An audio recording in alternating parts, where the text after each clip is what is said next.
자, 저희는 이제 교재 페이지 136쪽 동학농민운동으로 들어옵니다. 1894년이 가보년인데 1890년대 지금 동학의 교세가 굉장히 확장되어 나가고 있다 그랬어요. 자, 거기 2대 교주가 최시형입니다. 1대 교조가 최재우였거든요. 자, 이때부터 적극적인 포교 활동, 포접제라는 건 일종의 다단계 방식이에요. 회원이 회원을 끌어들여 관리하는 방식, 포접제 방식으로 교세를 확산시켜 나가는데 억울하게 죽은 1대 교주 최재우의 명예를 회복시켜달라, 죄를 벗겨달라는 말이겠죠. 자, 교조 신원 운동이 1892년 전라도 삼례 집회를 시작으로 터지게 됩니다. 자, 전라도 1892년 삼례 집회를 시작으로 자, 서울의 그 강화문 앞에 엎드려 집단 상소 올리는 걸 복합상소라고 하거든요. 자, 이게 다 교조의 억울함을 풀어주고 혹세무민의 죄를 벗겨주고 종교의 자유를 줄 것, 동학을 인정해 줄 것을 지금 요구하는 종교적 성격을 담고 있는데 이듬해인 93년 충청도 보은 집회를 기점으로는 우리가 이렇게 모인 기치가 다 척외양창이다. 그러니까 외놈들과 양놈들을 배척하는 것이 우리의 의다라는 것까지 공표가 돼요. 탐관오리를 숙청할 것, 외세를 배척할 것. 이렇게 사회운동의 성격, 정치, 사회운동의 성격으로 단순한 종교의 자유를 달라는 수준이 아닙니다. 이젠 되게 커져요. 93년 보은 집회가 그 기점이 됐던 사건이에요. 자, 그러다가 1894년 드디어 우리가 기억하는 그 동학농민운동 서막에 오르게 됩니다. 자, 1월의 일인데요. 전라도 고부지방 고부군수 조병갑의 엄청난 수탈에 고부 농민봉기가 터져요. 근데 이 고부 농민봉기는 신인군수 박원명을 새롭게 임명하고 성난 농민군들과 그리고 신인군수 박원명이 서로 간에 화해를 했기 때문에 이건 정말 그냥 깔끔하게 끝난 사건이에요. 그런데 이것을 3월에 진상조사하러 내려온 우리 그 정부의 진상조사단은 안핵사를 하는데 그 안핵사 이용태가 모든 책임을 농민군들에게 전가하는 거죠. 그러면 농민군들은 당연히 화가 나서 기리기리 날뛸 거고 그러자 안핵사 이용태가 하는 말. 지금 이 전라도에 있는 농민들이 왜 이렇게 반정부적 감정을 가지고 왜 이렇게 다 들이댈까? 왜 이렇게 날뛸까? 이건 다 사이비 종교에 미쳐 있기 때문이에요. 그 사이비 종교로 뭐가 지목되는 거예요? 동학이죠. 그래서 이걸 동학 탄압령으로 엉뚱하게 연결시키는데 그러면 고부농민봉기를 트집잡아 이걸 동학 탄압령을 선포할 거였다면 애초에 이 사람은 진상조사하러 내려온 게 아니라 애초에 이 사건을 트집삼아 이 일대 지금 굉장히 교세가 확산되어져 가고 있는 동학을 탄압하겠다는 게 본래 목적이었던 거죠. 그래서 결국 1894년 3월입니다. 드디어 1차 봉기 들어가게 되는 거고요.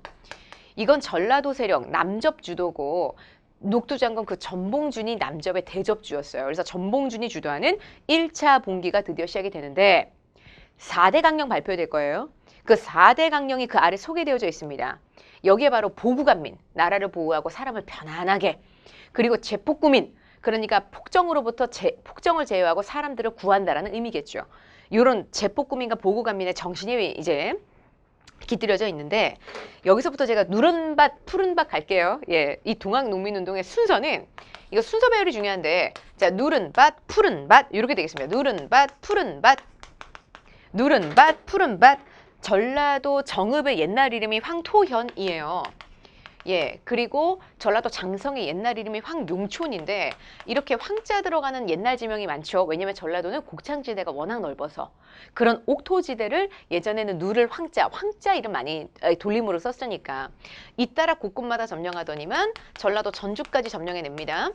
자, 전라도 전주까지 점령한 게 4월 말인데 이쯤 되니까 또 민씨 습관이 나오는 거예요. 자, 천군 파병을 요청했고요. 이에 텐진 조약 때문에 누구도 들어왔냐면 일본군도 들어왔는데 일본군 뭐하러 들어왔다고요? 청일전쟁 들어왔다. 청일전쟁 하러 들어왔다는 얘기죠.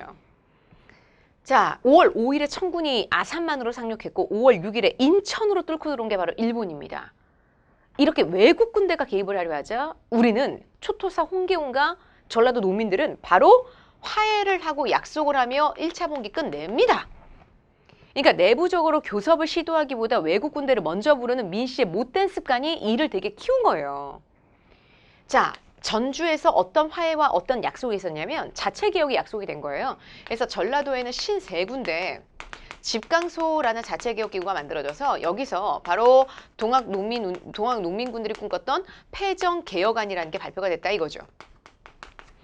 그래서 앞서 우리나라 최초의 정치개혁운동이었던 갑신정변에서 나왔던 게 14개조 정강.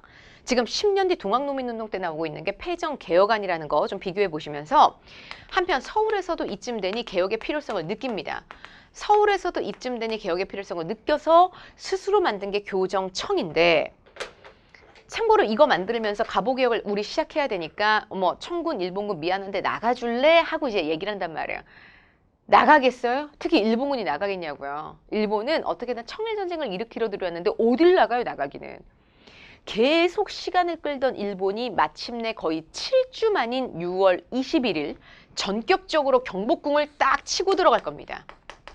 자, 일본군이 느닷없이 경복궁을 딱 점령하고 들어가자 여기에 집단 반발 터진 거죠, 청나라가. 그래서 그 반발하던 청나라와 드디어 6월 23일 그 바라고 바라던 청일전쟁을 터뜨릴 거고요. 6월 25일의 일입니다. 교정청 없애버리고 실제로 군국기무처. 이 군국기무처라는 일본식 개혁기구를 만들어 놓고 실제로 1차 갑오개혁을 바로 여기에서 하게 만들 거거든요. 이렇게 동학농민운동과 그 뒷장에 나오는 갑오개혁은 시기적으로 맞물려 있어요. 그래서 교재를 편제할 때는 주제로 갈 수밖에 없지만 사실 이게 설명을 할 때는 유기적으로 시간의 연관성을 설명드려야 되잖아요. 그래서 제가 뒷장에 나온 1차 갑오개혁 실제로 군국기무처에서 하게 될 텐데 5달 동안 이 1차 갑오개혁 지금 제가 시기적으로 맞물려 가니까 먼저 지금 설명드리는 거예요. 서울에서는 갑오개혁. 우리나라 한반도 곳곳에서는 청일전쟁. 지금 힘든 거죠, 상황이. 자, 9월달 드디어 2차 봉기 또 터질 거고요. 이때 다시 들고 일어난 동학교도들은 목표가 하나입니다. 자, 일본에게 점령당한 경복궁을 해방시키겠다는 거죠. 그래서 이번에는 충청 세력 북접이 주도하는 거고요. 이제는 충청을 지나 경기 뚫고 서울 들어가야 되니까. 자, 논산에서 집결을 했는데 11월에 사실 2차 봉기 너무 싱겁게 끝날 거예요.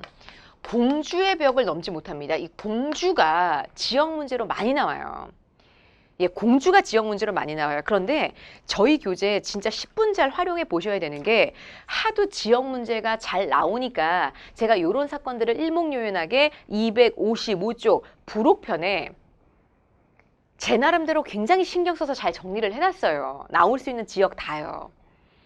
그래서 그 공주편에서도 이게 다 지금 나오고 있으니까 그죠?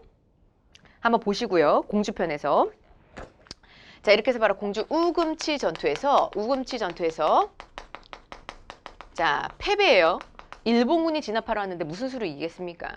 11월달 공주 우금치 전투에 패배됐고요. 12월달은 녹두장군 전봉준이 체포돼요. 그러면서 실제로 1차 우리 1, 2차 동학교도들의 이 동학농민운동은 다 끝이 나게 되는 거고요. 실제로 1차 갑오개혁도 이걸로 끝이에요. 12월로. 그래서 7월부터 12월까지 딱 5달 동안 됐거든요.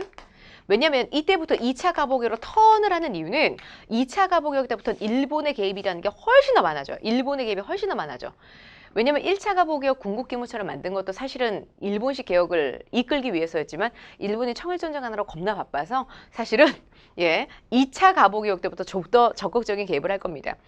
그래서 거기 1차 동학농민운동 끝나면서 전주 화약이 체결됐었고요. 자, 137쪽 2차 동학교도들의 나는 공주 우금치 전투에서 약간은 좀 다소 싱겁게 끝이 나더라 이랬죠. 자, 그 아래 패전개혁안 소개되어져 있고요.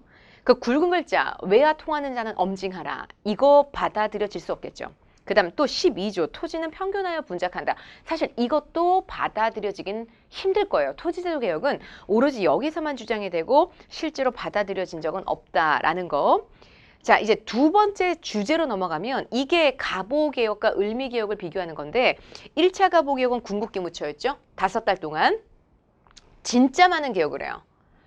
근데 일단 시험 문제 제일 많이 나오는 거 딱 하나만 찝으라면 당연히 신문제 폐지죠. 근데 여기 정치, 경제 제가 사회면으로 나눠놨으니까 여러분들 이거 구분해서 한 번은 좀 다 체크를 해보셔야 되는데 왕실 사무를 담당할 국내부를 별도로 만들어서 자, 왕은 이제 국내부에서 우리나라 국왕 왕실의 일을 관할하는 거고 의정부는 정부 사무만을 담당하게 될 겁니다. 자, 그다음에 우리나라 의정부 6조 아래 그러니까 의정부 아래 6조인데 6조가 팔아문으로 바뀌어서 재정 담당 기구는 호조가 될 거. 호조였는데 이제 이름은 탁지아문으로 바뀔 거고요. 그 탁지아문으로 실제로 재정 일원화가 될 거예요. 최고는 과거제도 폐지와 신분제도 폐지거든요. 그 1차 가보개혁은 무려 210여 가지의 봉건제도를 철폐하는 거니까 그중에 시험 문제 나올 법한 것들 거기다 정리해놨으니 그거 일목요연하게 좀 살펴보시면서 자, 근데 12월 달에 2차 가보기를 턴을 하죠. 2차 때부터는 친일 세력이었던 박영효가 당시 영의정이었던 김홍직과 더불어 연립내각을 구성하게 될 겁니다. 그러니까 박영효가 투입됐다는 게 요게 조금 더 친일적 개혁을 이었다는 걸 얘기하는 거고 요거 2차 가보개혁 스타트 하자마자 나온 우리나라 최초의 헌법과도 같은 글이 하나 있어요. 그게 바로 어디냐면 139조 홍범 14조고요. 자, 홍범 14조에다가 하나 쓸까요? 2차 가보개혁 때 발표가 된 거예요. 2차 때 나온 거지만 내용은 1차입니다.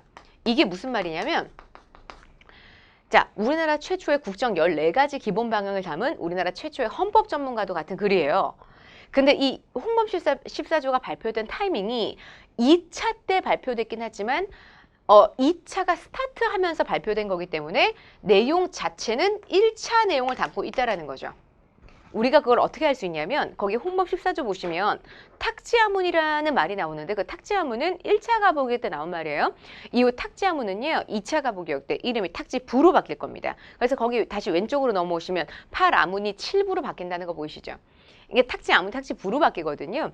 예, 근데 그게 반영이 안 돼 있다는 거죠. 1차 가보개혁의 내용을 담고 있다라는 거였어요. 자, 홍범 14조가 발표되기도 하더라. 또 하나, 내 왕실의 교육이 너희들 그러니까 이 왕실의 안전이 너희들 교육에 있도다.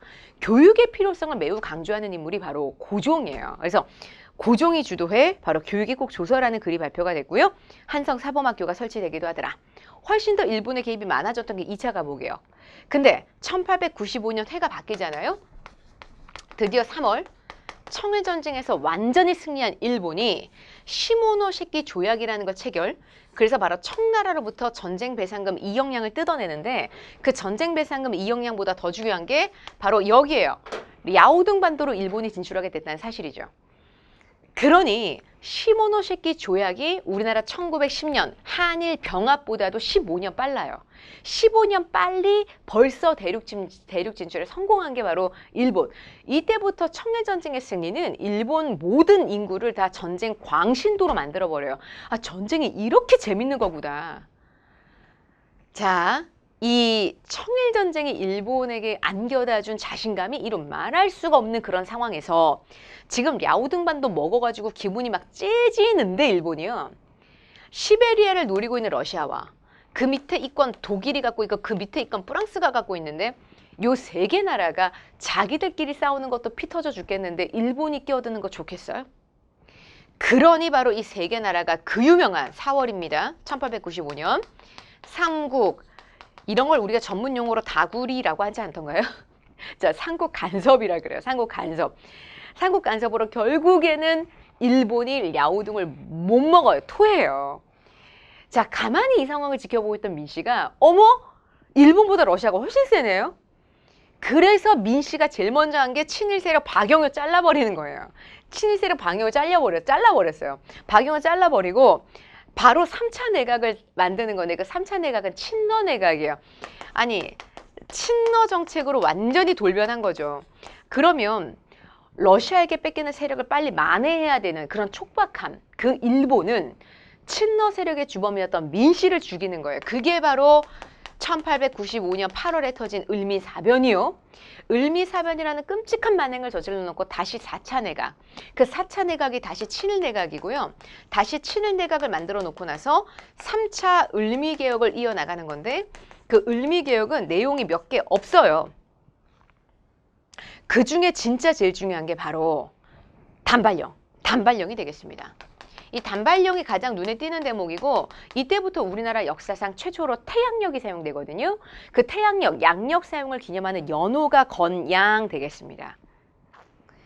자, 3차 을미개혁은 완전히 일본식 개혁이었고 을미사변과 단발령 이 두 개가 원인이 돼서 요게 바로 최초의 을미의병으로 이어져요. 일본군 타도를 부르짖는 우리나라 한반도 각지의 의병군들이 일어나는데 그런 일본군에게 에어싸여 있는 한 남자가 바로 누구냐면 고종이에요.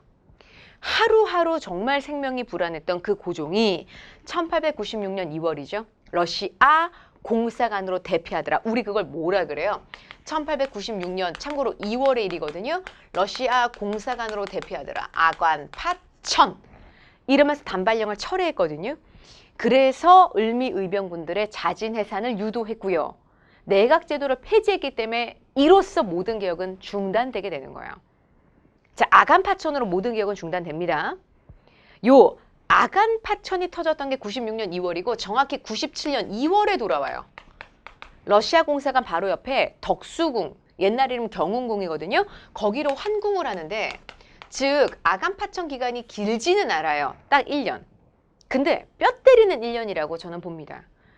왜냐하면 국왕이 자리를 비운 틈에 이 나라 정부 대신들은 러시아의 내정 압박, 또 미국과 일본의 간섭 이런 거에 시달리다 결국에는 다 완전 수구 세력으로 돌변하게 될 것이고요. 친미파, 친러파, 친일파 어마어마하게 많이 양산이 되는 그 1년, 뼈 때리는 1년을 그 보내는 기간 동안 반어법적인 단체가 등장해요.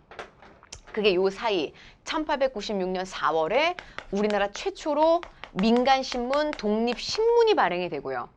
그래서 앞서 있었던 갑오 을미개혁의 봉건제도 철폐에 관련된 여러 가지 의식개혁을 계몽시키는 거죠. 이게 독립신문. 이거 발간인이 누구예요? 바로 그 유명한 갑신정변의 막내로 참여했었던 개화파 지식인 육일준 되겠습니다. 그 육일준 주도로 독립협회가 만들어지죠. 또 독립문을 만든다고 모금활동을 하거든요. 그 모금활동 결과로는 97년 겨울에 독립문이 완공이 될 겁니다. 그러니까 독립국가로서의 이 위상이 가장 훼손됐던 1년이라는 요 사이에 만들어진 게 바로 독립협회가 되겠어요. 자, 독립협회는 처음에 이렇게 독립신문 발간, 독립문 건립, 민중계몽단체로 성장을 해 나가다가 고종은 돌아왔잖아요. 고종이 97년에 돌아왔고 이제 해가 바뀌어 1898년이 되면 이 독립협회가 서울 종로에서 민중집회를 크게 열 거예요. 이름은 만민공동회가 되겠습니다. 정말 많은 사람들이 구름대처럼 몰려들어서 이 만민공동회를 지켜보는데 이때부터 독립협회가 딱 활동 방향이 세 가지로 요약이 돼요. 하나가 자주국권, 당연하죠. 이 나라가 워낙 많은 내정 간섭에 시달리고 있으니까 자주국권이라는 의미로 특히 반러투쟁 많이 해서 한너은행 폐쇄시켰고 러시아 재정고문, 군사고문도 다 철수시켰습니다. 또 러시아가 부산 앞바다 전령도를 석탄기지 만들겠다는 이유로 조차하려 드는 것도 저지시켰다라는 거죠. 또 앞서 있었던 그 갑오 을미개혁 때의 많은 기본권 의식을 확대하는 거예요. 자유, 평등, 참정 그런 권리요. 자, 자유민권. 또 하나가 바로 자강개혁인데 우리나라 입헌군주국으로 개혁을 하려 합니다. 그래서 바로 중추원이라는 의회를 설립하려 하고요. 자, 이 만민공동회가 98년 3월부터 매달 열렸다면 10월에 관민공동회라는 걸 별도로 열어서 거기서 헌의 6조라는 개혁안도 도출해 내거든요. 이 헌의 6조는 당시 고종이 황궁을 하고 나서 국호를 대한제국으로 바꾸고 연호를 광무를 딴단 말이에요. 그래서 이때부터 연호 광무를 딴 광무개혁에 착수를 했는데 당시 광무정부로 제출이 돼서 광무정부가 오케이 이런 개혁을 하겠다라고 사인까지 했었어요. 자, 그럼 헌의 6조 좀 읽어볼게요. 이들이 하려고 했던 개혁 1. 외국인에게 의지 좀 하지 마라가 첫 조부터 등장하고 있습니다. 얼마나 이때 당시 정부 대신들이 수구 세력이었는지를 알 수 있게 해주는 대표적인 대목이죠. 두 번째, 외국과 이권에 관련된 계약이나 조약이 있다면 정부 대신들이 일방적으로 혼자 알아서 하지 말고 중추원 의장이 합동나리나라 중추원 보이세요? 중추원이 바로 이들이 만들려고 하는 의회 이름이에요. 자, 중추원이 바로 이들이 만들려고 하는 의회 이름 되겠습니다. 그래서 중추원이라는 의회 설립운동에 들어가고요. 실제로 중추원을 어떻게 만들면 좋을지 50명의 의원을 선발한다. 관제라는 것까지 발표해서 정부가 25명, 또 민간에서 선거로 25명 이런 식으로 50명의 의원 선발까지 구체화됐었는데 당시 수구파 정치인들이 한국협회를 동원해서 지금 독립협회 사람들이 공화정을 실시하려 한다라고 모함을 씌워요. 즉 우리나라 고종 군주를 폐위시키려 한다라는 모함을 씌우는 거죠. 이건 엄청난 반역이에요. 결국 98년 12월에 독립협회는 해산명령이 떨어지게 될 것이고요. 자, 한 장 넘겨보세요. 독립협회를 98년 12월에 해산시키고 나서 고종은 이 무렵에 아 진짜 세상에 믿을 놈 아무도 없구나를 아마 정말 뼈저리게 느꼈을 거예요. 그러다 보니 140쪽 자 경운궁으로 돌아온 고종이 그 환구단에서 황제 즉위식도 했고 국호는 대한제고 연호는 광무라고 바꿨잖아요. 이 광무개혁의 가장 중요한 개혁이 바로 중추원이라는 의회 설립이 될 뻔했는데 아니죠. 독립협회를 강제로 해산시키고 나서 아 이 세상에 믿을 놈 아무도 없구나. 그래서 당시 광무개혁 때는 오히려 이 나라의 입법, 행정, 사법, 군통, 수권의 조약, 체결, 비준권까지 그 모든 권한을 고종 황제 1인만이 가지는 대한국 국제라는 이런 헌법이 발표가 돼요. 그러면서 황제 직속의 군사기관 원수부도 만들고 원수부 그리고 대규모 양전사업 한 결과 토지 소유 증명서 지게도 발급을 할 겁니다. 이게 일단 광무개혁 때 잘 나오는 시험 문제의 3대 개혁이 되겠는데 특히 대한국국제 눈여겨 잘 봐두셔야 돼요. 141쪽에 위에 있죠. 자, 세계에서 인정한 바로 만세불변할 전제정치 이렇게 얘기하죠. 자, 이러면 대한국 국제까지 나왔잖아요. 그러면 우리가 이번 큰 근대사 단원에서 최초의 정치개혁안 감신정변 때 14개조 정강 자 그리고 동학농민운동 패전개혁안 12조 이후 가보개혁 때 발표된 정부에 의해 발표가 된 홍범 14조 독립협회 헌의 6조 자 그다음에 광무정부 때의 대한국 국제까지 다 나왔네요. 다시 이러면서 강력한 전제군주제로 가는 건데 인생 말년에 권력에 집착하는 이런 고종의 모습은 사실 권력이 좋아서 집착하는 게 아니라 이 세상에 믿을 놈이 아무도 없고 실제로 진짜 나라를 파는데 사인하는 그런 수구파 정치인이 있을지도 모르겠다는 불안한 예감인 거거든요. 그래서 누구에게도 권한을 넘겨주지 않는 거예요. 그런데 그 불안한 예감은 정확히 6년 뒤에 정확히 맞아떨어지죠. 을사늑약이 체결되니까 고종도 모르게요. 자, 142쪽 넘어가면 영토 분쟁과 관련된 두 군데 지역이 나오는데 이게 다 이 시절과 관련이 있어요. 그 예전에 우리가 청나라와 국경 문제를 명확히 한다고 숙종 때였는데 백두산 정계비가 만들어졌었습니다. 여기에 서쪽 경계는 압록이고 동쪽 경계가 토문이란 말이 나오는데 과연 토문강이 어딘가 해석 논쟁이 벌어진 게 이 시대예요. 우리는 북으로 흘러드는 송하강이라고 주장을 하기에 간도가 우리 땅이라고 하는데 그들은 두만강이라고 주장을 하니까 간도가 본인들 땅이래요. 근데 이 광무정부 때요. 우리는 간도관리사 누구 파견한대요? 이범윤. 그러면 이게 우리나라의 행정력이 정확히 미치고 있었다는 뜻인데 자, 우리가 1905년에 을사늑약 체결당하며 외교권 뺏겨요. 우리나라로부터 뺏어난 외교권으로 일본이 간도 협약을 체결한 게 1909년의 일입니다. 간도 협약을 체결해서 남만주의 철도 부설권을 그들이 갖는 대가로 이걸 그냥 두만강이라고 인정을 해줬다는 거죠. 왜냐하면 그들은 인적 자원과 물적 자원을 남의 감시 없이 수시로 실어 나를 수 있는 철도 부설권에 광적으로 집착하는 나라예요. 어차피 조선을 먹었다면 어차피 만주도 다 본인들의 땅이라고 곧 내가 쳐들어가서 우리 땅으로 먹을 거야 이렇게 자신감이 넘쳐하는 일본이기에 철도 부설권이 중요하지 지금 당장 간도가 중요한 건 아니거든요. 그래서 바로 1909년 간도 협약으로 간도가 넘어가게 되는 거고 또 하나가 바로 독도인데 요거는 러일 전쟁 중에 강제로 강탈당할 겁니다. 그리고 광복 이후에 돌아왔고요. 숙종 때 어부 안용복이라는 사람이 활약한 바 있고 요 시절 광무정부 때 1900년의 일인데요. 딱 20세기 시작되면서 칙령 41호라는 걸 발표하여 울릉 군수가 독도까지 관할케 할 것 이랬죠. 울릉 군수가 독도까지 실제로 관할을 했죠. 그런데 러일 전쟁 중에 일방적으로 넘어간 거죠. 자, 이제 우리는 가장 사실 암울한 단원을 맞이합니다. 일본으로부터 우리가 국권이 피탈되는 과정인데요. 우울한 역사도 역사고 그런 역사를 더 잘 알아야 우리가 같은 일을 두 번 다시 반복당하지 않겠습니다. 자, 국권 피탈 과정에서 인사드릴게요.